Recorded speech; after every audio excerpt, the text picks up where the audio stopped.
Dear viewers, সবাইকে স্বাগত জানাচ্ছি আমাদের শিক্ষক নিবন্ধন প্রস্তুতির একটি ধারাবাহিক আয়োজনে। এখানে আমরা গণিতের কমপ্লিট একটি প্রস্তুতি সম্পন্ন করছি, যাতে আপনারা বিগত 10 বছরের প্রশ্নগুলো ভালোভাবে আয়ত্ত করতে পারেন। তো এটা হচ্ছে আমাদের 14 নম্বর লেকচার। তো ইতিপূর্বে আমি 13টা লেকচার আপলোড করে দিয়েছি, আপনারা যারা দেখেননি তারা প্লেলিস্ট থেকে কিন্তু দেখে আসতে পারেন। ওকে, তো আমি আশা করছি ভিডিওগুলো আপনারা প্রথম থেকে শেষ অবধি প্রত্যেকটাই দেখেন এবং এই ভিডিওটাও দেখবেন। তো দেখেন এখানে কি বলা হচ্ছে যে 144 কোন সংখ্যার 40%। তাহলে আমরা ধরে নিব যে ধরি সংখ্যাটি কি এক্স। তাহলে আমরা কিভাবে অ্যাকর্ডিং টু দ্য কোশ্চেন বা প্রশ্ন মতে বিল্ড আপ করবো, তাহলে একটু ভালো করে খেয়াল রাখেন। বলা হচ্ছে 144 কোন সংখ্যার 40%। তাহলে আমি ধরলাম সংখ্যাটা এক্স, তাহলে এক্স এর কত পার্সেন্ট বলেন তো দেখি? 40% বা 40% ইকুয়াল কত হবে ফলাফল? 144। ওকে, তাহলে এখানে কি দাঁড়াচ্ছে বলেন তো দেখি? তাহলে বা আমরা লিখতে পারি যেহেতু এক্স এর 40%, তার মানে আমরা এভাবে লিখতে পারি এক্স এর 40% মানে কি? উপরে 40, তার নিচে কত? 100, যেহেতু পার্সেন্ট মানে ভাগ 100, তাই না? তাহলে ইকুয়াল টু 144। তাহলে কি হবে এখানে? বা এই শূন্য কেটে দিলাম, 2 দুগুণ কত? 4, আর 5 দুগুণ কত? 10, তার মানে উপরে 2x আর তার নিচে 5। তাহলে আমরা বলতে পারি 2x ভাগ কত? 5 ইকুয়াল টু কত? 144। তাহলে আমরা এটা বসাই দিলাম। তাহলে এবার আমরা আর গুণ করবো, এটা দিয়ে এটাকে গুণ, এটাকে এটা দিয়ে গুণ। তাহলে বা কি হবে আমাদের বলেন তো দেখি? 2x ইকুয়াল টু আমরা গুণ করব 5 ইন্টু 144, তাহলে 5 ইন্টু 144। ওকে, তাহলে সুতরাং আমাদের x ইকুয়াল টু কী হবে? এই 5 ইন্টু 144কে কত দিয়ে ভাগ? 2 দিয়ে ভাগ। তাহলে 2 দিয়ে যদি আমরা কাটি, 7 দুগুণ 14 আর 2 দুগুণ 4, তাহলে ইকুয়াল কি হবে? 72 গুণন 5, তাহলে 5 দুগুণ 10, শূন্য হাতে কত? 1, 5 সাথে 35 আর 1-এ 36, তার মানে 360 হচ্ছে এক্স এর মান। তার মানে আমরা বলতে পারি যে 360 এর 40% হচ্ছে 144, তাই না? তাহলে উত্তর কত? উত্তর হচ্ছে গ নম্বরটা। এবার আমরা 2 নম্বর অঙ্কটাতে চলে যাচ্ছি।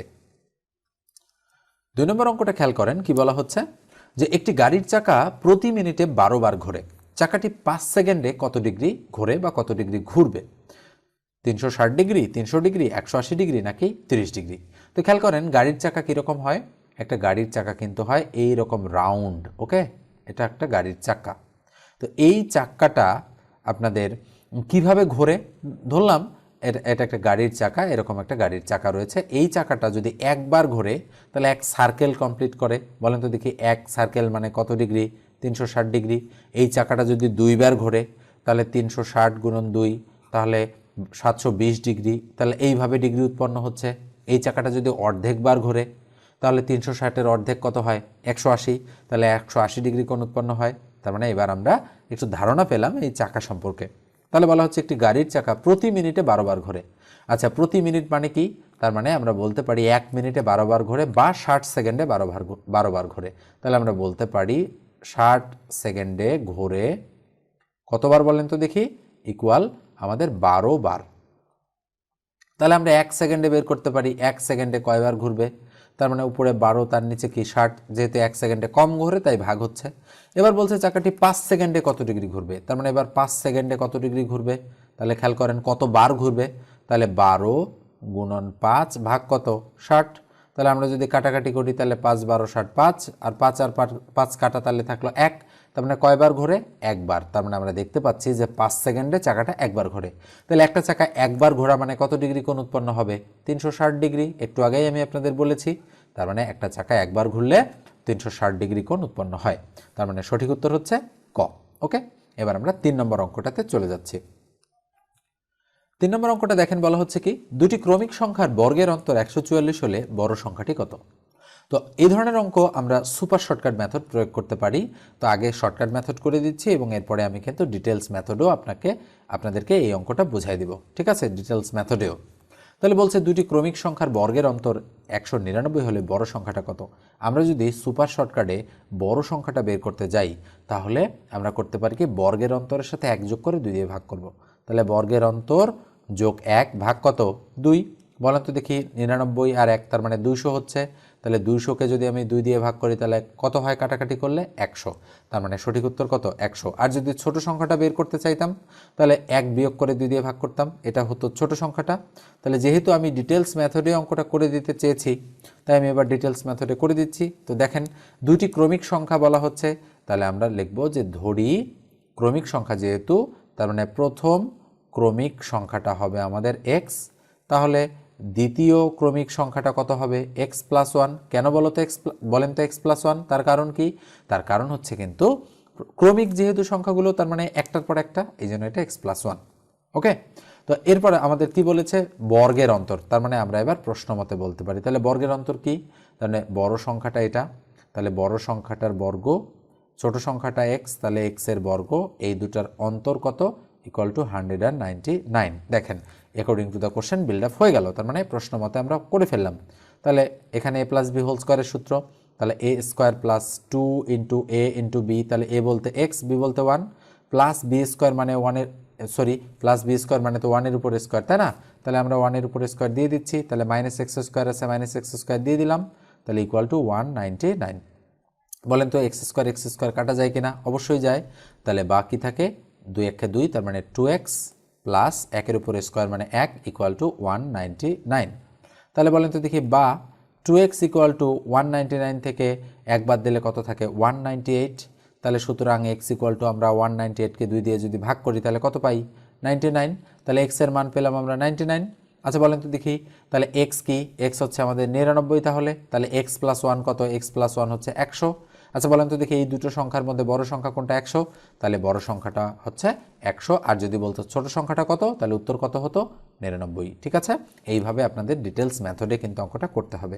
এই যে শর্টকাট মেথড দেখালাম, ডিটেলস মেথড দেখালাম, আমার কাছে যদি আপনারা একটা কোর্স করেন, ম্যাথের বেসিক কোর্স, যেটার আমি নাম দিয়েছি বেসিক ম্যাথ কোর্স, আমার এই ম্যাথ মজা চ্যানেলেই আমি হচ্ছে এই কোর্সের ব্যাপারে আলোচনা করি, এবং আমার যে ফেসবুকের যে চ্যানেল রয়েছে সেখানেও আমি এই কোর্সের সম্পর্কে আপনাদেরকে বলি। যারা আপনারা কোর্সে জয়েন করতে চান তারা 510 টাকার বিনিময়ে পুরো কোর্সটি আপনারা করে ফেলতে পারেন। সেখানে কি কি থাকবে? থাকবে হচ্ছে আপনাদের জন্য পিডিএফ লেকচার শিট মোট 20টা, যেখানে অত্যন্ত গুরুত্বপূর্ণ 500 অঙ্ক আমি সমাধান করে দিয়েছি, এবং এই লেকচার শিটটা আমি কিন্তু লাইভ ক্লাসে, অর্থাৎ আপনাদের যে 24টা লাইভ ক্লাস প্লাস 12টা রেকর্ডেড ক্লাস আমি নেই, এই লাইভ ক্লাসে এবং রেকর্ডেড ক্লাসে এই 500টা অঙ্ক আমি কিন্তু সলিউশন করে দিই। পাশাপাশি এই রেকর্ডেড ক্লাসগুলো আমি একটা ফেসবুক পেজে আপলোড করি, যেন আপনারা মিস করলে সরাসরি দেখে নিতে পারেন, বা আপনারা যেন কোর্সটা শেষ করার পরেও দীর্ঘদিন অবধি, অর্থাৎ মোটামুটি লাইফ টাইমে বলা চলে, আপনারা এই ভিডিওগুলো পেতে পারেন। যদি পেজটা নষ্ট না হয়ে যায় ততদিন পর্যন্ত কিন্তু ভিডিওগুলো সেখানে রেকর্ডেড অবস্থায় থাকবে বা আপলোড অবস্থায় থাকবে। আপনারা চাইলে দেখে নিতে পারেন, ডাউনলোড করতে পারেন। ওকে, এবং 510 টাকার অফারটা হয়তো থাকবে না সামনে, যেহেতু নিবন্ধন পরীক্ষা, এই জন্য আমি এই অফারটা দিয়েছি আপনাদের। আপনারা যারা করতে চান তারা অবশ্যই 01642702760 এই নাম্বারে আমার সাথে সরাসরি যোগাযোগ করতে পারেন, এবং এই নাম্বারে হোয়াটসঅ্যাপে কলও করতে পারেন বা টেক্সটও দিয়ে রাখতে পারেন। ঠিক আছে, তো এবার আমরা 4 নম্বর অঙ্কটাতে চলে যাচ্ছি। 4 নম্বর অঙ্কটা দেখেন, এটা কিন্তু নৌকা ও স্রোতের একটা অঙ্ক। তো এই ধরনের অঙ্কগুলো করার জন্য আমরা একটা পদ্ধতি অবলম্বন করি। তো আমি একটু অঙ্কটা পড়ছি, একটু মনোযোগ দিয়ে দেখেন আপনারা। কি বলা হচ্ছে? বলা হচ্ছে লঞ্চ ও স্রোতের গতিবেগ যথাক্রমে ঘন্টায় 18 কিলোমিটার ও 6 কিলোমিটার। নদীপথে 48 কিলোমিটার অতিক্রম করে পুনরায় ফিরে আসতে সময় লাগবে কতক্ষণ, সেটা আমাদেরকে বের করতে বলেছে। তো খেয়াল করে দেখেন এখানে কি রয়েছে, এখানে রয়েছে লঞ্চ আর রয়েছে স্রোত। তাহলে নদীপথে 48 কিলোমিটার অতিক্রম করে পুনরায় ফিরে আসতে, আচ্ছা বলেন তো দেখি, যেহেতু স্রোতটা সেখানে রয়েছে, তার মানে যখন 48 কিলোমিটার যাব ধরেন, তখন আমরা অনুকূলে গেলাম, কিন্তু যখন ফিরে আসবো তখন প্রতিকূলে ফিরে আসতে হবে। তার মানে আমরা বলতে পারি এইটা ধরেন মোট 48 কিলোমিটার রাস্তা, 48 কিলোমিটার, এই রাস্তাটা একবার আমাদেরকে যাইতে হবে, এবং ঠিক এই রাস্তাটাই একবার আমাদেরকে ফেরত আসতে হবে। তার মানে একবার 48 কিলোমিটার আমরা অনুকূলে যাব, এবং এই 48 কিলোমিটার একবার আমরা প্রতিকূলে ফেরত আসবো। তার মানে এটা প্রতিকূল আর ধরেন এটা অনুকূল। তাহলে মোট কত সময় লাগবে সেটা আমাদেরকে বের করতে বলছে, মানে একবার যাইতে হবে একবার আসতে হবে। তাহলে কি কি দেওয়া আছে? দেওয়া আছে লঞ্চের গতিবেগ, আর কি দেওয়া আছে? দেওয়া রয়েছে স্রোতের গতিবেগ। তাহলে লঞ্চ আর স্রোত পাশাপাশি লিখে এইদিকে আমরা লিখলাম অনুকূল আর এদিকে আমরা লিখলাম প্রতিকূল। তাহলে প্রতিকূলের সময়ও তো স্রোতটা কাজ করবে, তাই না? তার মানে আমরা লিখে ফেললাম প্রতিকূল, স্রোত, লঞ্চ, স্রোত, অনুকূল, 5টা জিনিস। তার মানে এইদিকে প্রতিকূল, এইদিকে অনুকূল, মাঝখানে লঞ্চ আর দুই দিকে স্রোত। এই স্রোতটা মাইনাস স্রোত আর এই স্রোতটা হচ্ছে প্লাস স্রোত। আমি এভাবেই কিন্তু অঙ্কগুলো করিয়ে থাকি আপনাদের। আপনারা চাইলে স্পেসিফিক ভিডিও রয়েছে লঞ্চ এবং স্রোতের, আপনারা চাইলে সেই ভিডিও 3টা দেখে আসতে পারেন। 3টা ভিডিও আমার চ্যানেলে আপলোড করা রয়েছে। ওকে, তো খেয়াল করেন কি বলা হচ্ছে এখানে। বলা হচ্ছে যে লঞ্চ ও স্রোতের গতিবেগ 18 কিলোমিটার ও 6 কিলোমিটার। তাহলে লঞ্চ হচ্ছে 18 কিলোমিটার পার আওয়ার, আমরা এভাবে দিলাম, আর স্রোত হচ্ছে 6 কিলোমিটার পার আওয়ার, এভাবে আমরা দিয়ে দিলাম। তাহলে বলেন তো দেখি এই স্রোতটাও আমরা দিয়ে দিতে পারি 6 কিলোমিটার পার আওয়ার, তার মানে এটা -6 আর এটা কি +6। এবার আসেন অনুকূলে যখন নৌকাটা যাচ্ছে বা লঞ্চটা যাচ্ছে তখন 18 কিলোমিটারের সাথে স্রোতটাও নৌকাটাকে হেল্প করতেছে। তাহলে কার্যকরী গতিবেগ 18 আর 6 কত, 24 কিলোমিটার পার আওয়ার, মানে প্রতি ঘন্টা। এবার 18 কিলোমিটার বেগে লঞ্চ যাচ্ছে, স্রোত তাকে 6 কিলোমিটার বেগে বাধা প্রদান করছে। তাহলে 18 থেকে 6 বাদ দিলে 12 কিলোমিটার, তাহলে 12 কিলোমিটার পার আওয়ার গতিবেগ। তার মানে এই গতিবেগগুলো কিন্তু আমরা বের করে ফেললাম। কিসের? এটা হচ্ছে প্রতিকূলে কার্যকরী বেগ, এটা হচ্ছে অনুকূলে কার্যকরী বেগ। খেয়াল করেন। তাহলে আমরা এবার কি যাব? আমরা এবার যাব কিন্তু কোথায় বলেন তো দেখি। 48 কিলোমিটার রাস্তা অনুকূলে যাচ্ছি, তাহলে প্রতি ঘন্টায় 24 কিলোমিটার যাচ্ছি, তাহলে 2 ঘন্টা সময় লাগবে। এবার আমি যখন প্রতিকূলে ফেরত আসতেছি তাহলে গতি হচ্ছে ঘন্টায় 12 কিলোমিটার, তাহলে 48 কিলোমিটার রাস্তা আসতে সময় লাগবে 4 ঘন্টা। তাহলে 4 আর 2 মোট কয় ঘন্টা হলো? 6 ঘন্টা বা 6 আওয়ার্স। তার মানে মোট 6 ঘন্টা লাগবে গিয়ে আবার ফেরত আসতে। এই হচ্ছে অঙ্ক। তো ঠিক একই রকম একটা অঙ্ক আমি আপনাদের দেই, দেখি আপনারা করতে পারেন কিনা। ওকে, একটু ট্রাই করেন। দেখেন এই অঙ্কটা আমি আপনাদের HW দিয়ে দিচ্ছি যে নৌকা ও স্রোতের বেগ ঘন্টায় যথাক্রমে 10 ও 5 কিলোমিটার, নদীপথে 45 কিলোমিটার দীর্ঘ পথ একবার অতিক্রম করে ফিরে আসতে কত ঘন্টা সময় লাগবে? আপনারা এটার অ্যান্সার বের করে কমেন্ট সেকশনে কমেন্ট করে জানান। অবশ্যই কিন্তু অঙ্কটা আপনারা বের করবেন। ওকে, এবার আমি পরের অঙ্কটাতে চলে যাচ্ছি। তো এই পর্যায়ে একটু বলি, যারা আমার এই চ্যানেলে নতুন তারা অবশ্যই সাবস্ক্রাইব করবেন, আর যারা ফেসবুক থেকে এই মুহূর্তে ভিডিওটা দেখছেন ফলো দিয়ে রাখেন। ওকে, আর যদি লাইক দিয়ে না থাকেন তাহলে এই মুহূর্তে ভিডিওতে একটা লাইক দিয়ে দেন। কারণ কি? কারণ হচ্ছে লাইক দিলে ভিডিওর হচ্ছে গ্রোথ অনেক ভালো হয় এবং অনেক মানুষের কাছে পৌঁছায়। ওকে, 6 নম্বর অঙ্কটা দেখেন কি বলা হচ্ছে যে a + 1/a = 3 হলে a³ + 1/a³ এর মান কত? তাহলে কি দেওয়া আছে বলেন তো দেখি। অঙ্কটাতে দেওয়া আছে a + 1/a = কত? 3 দেওয়া আছে। মানে কিসের বের করতে হবে? a³ + 1 ভাগ কি a³ এটার মান বের করতে হবে। এটা = হোয়াট? এখন এই দিকে আমরা এই মানটা বের করব। তাহলে বলেন তো দেখি মান আমরা বের করতে চাইলে a³ + b³ এই আদলে এটাকে সাজাই দিব। তাহলে বলেন দেখি a³ + b³ এর অনুসিদ্ধান্ত কি? a + b তার উপর হোল কিউব -3ab। তাহলে 3 × a × b, বলেন তো দেখি এটা a এটা b তাই না, ইন্টু কি a + b। আমরা কিন্তু সূত্রটা লিখে ফেললাম। লিখার পরে বলেন তো দেখি এটার মান কত দেওয়া আছে? 3। তাহলে বসালাম 3 তার উপর কিউব, ব্র্যাকেট দিলাম, -3 a কাটা থাকলো 1 ইন্টু এটার মান কত? 3। তাহলে বলেন দেখি কত হয়? 3 উপর কিউব মানে 27, -3 তিরিখা কত? 9। তাহলে 27 থেকে 9 গেলে কত থাকে? 18। ঠিক আছে, তার মানে আমাদের সঠিক উত্তর কত? ঘ। এবার আমরা সর্বশেষ অঙ্কটাতে চলে যাচ্ছি। স্ক্রিনে দেখেন এটা উৎপাদক বিশ্লেষণের একটা অঙ্ক।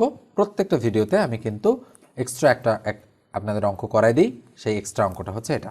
এবং এই এক্সট্রা সেকশনে আমি মোটামুটি কঠিন ধাঁচের একটা অঙ্ক রাখার চেষ্টা করি। তো এই ধরনের অঙ্কগুলোও কিন্তু বিভিন্ন চাকরি পরীক্ষায় আসে এবং নিবন্ধন পরীক্ষায়ও কিন্তু একাধিকবার এসেছে। ওকে, তাহলে আমরা কি করতে পারি? আমরা লিখলাম x² - y² প্লাস হচ্ছে 2y মাইনাস হচ্ছে 1। আচ্ছা বলেন তো দেখি এখানে অ্যান্সার রয়েছে কিন্তু বলেছে কিন্তু এর একটি উৎপাদক বের করতে হবে। মানে উৎপাদক হয়তো 2-3টা বের হবে, তার মধ্যে একটা থাকলেই হয়ে গেল আমাদের। হ্যাঁ, অ্যান্সারের সঙ্গে মেলাইতে হবে সেটা। তাহলে আমরা দেখতে পাচ্ছি এখানে 2y আছে, তার মানে y², 2y এবং 1 এটা মিলে একটা সূত্র পড়বে। এটা কিন্তু আপনাদের একটা প্রাথমিক ধারণা থাকতে হবে এটা সম্পর্কে। তাহলে মাইনাস কমন নিলাম, তাহলে y² প্লাসে মাইনাসে মাইনাস 2y মাইনাসে মাইনাসে প্লাস হচ্ছে 1। তার মানে এই মাইনাসের কারণে চিহ্নগুলো চেঞ্জ হয়ে গেল। এই মাইনাস প্লাস হলো, প্লাসটা মাইনাস হলো, মাইনাসটা প্লাস হলো। তাহলে বলেন তো দেখি a² - 2ab + b² এর সূত্র পড়ে কিনা? নিশ্চয়ই পড়ে। তাহলে x² মাইনাস আমি এখানে বলতে পারি, এখানে এভাবে বলতে পারি। তো খেয়াল করেন আপনারা যারা বোঝেন কম এইখানে, তাহলে একটু খেয়াল করেন। আমি এখানে বানালাম a², এটাকে বানালাম b²। ওকে, মাইনাস সূত্রের 2 × a বলতে y × b বলতে 1। আচ্ছা বলেন তো দেখি এই জিনিসটা মানে এই জিনিসটা কিনা? 2 × 2 আর y আছে y, তার মানে আমরা এটাকে সূত্রের আদলে লিখতেই পারি। তাহলে x তার উপরে স্কোয়ার দিব মাইনাস এটা মানে কিন্তু y - 1 তার উপর হোল স্কোয়ার। ওকে, এটা এই পুরোটা মানে কিন্তু এটা। তাহলে এখন যদি আমরা কি করি, আমরা এ স্কোয়ার মাইনাস বি স্কোয়ারের সূত্র প্রয়োগ করে দিই এখানে, তাহলে বলেন তো কি হবে, এ প্লাস বি ইন্টু কিন্তু এ মাইনাস বি, তাই না? এটা মানে এটা, তাহলে এটা হলো এ স্কোয়ার মাইনাস এটা হলো বি, তারপরে স্কোয়ার, মনে রাখতে হবে ওয়াই মাইনাস ওয়ানটা হলো বি, তাহলে আমরা বলবো এ প্লাস এবার বি যা আছে তাই রাখলাম, এবার এ এবার মাইনাস বি। আচ্ছা বলেন তো দেখি, মাইনাসের কারণে এটা মাইনাস হয়ে যাচ্ছে আর মাইনাসের কারণে এটা প্লাস হয়ে যাচ্ছে। ওকে, এইভাবে তাহলে কি হবে আমাদের অ্যান্সারটা, একটু মনোযোগ দেন। অ্যান্সারটা হবে কি, x plus y minus one আছে কিনা এখানে, x plus y minus one কোথায় আছে, এই দেখেন আমাদের কিন্তু এখানে রয়েছে x plus y minus one. তাহলে কয় নম্বর অ্যান্সারটা রাইট, গ নম্বর অ্যান্সারটা রাইট। বাকিগুলো দেখেন এটাতে দুইটাই মাইনাস, এটা হবে না, এটাতে এক্স আর ওয়াই দুইটার সংখ্যা, এটাও হবে না, এখানে তিনটেই প্লাস, এটাও হবে না। নিশ্চয়ই বোঝা যাচ্ছে যে আমাদের x plus y minus one হবে অ্যান্সার, তার মানে গ নম্বর অ্যান্সারটা রাইট। ঠিক আছে, তো এই হচ্ছে আমাদের আজকের ভিডিওটা কেমন লাগলো অবশ্যই আপনারা কমেন্ট সেকশনে কমেন্ট করে জানাবেন।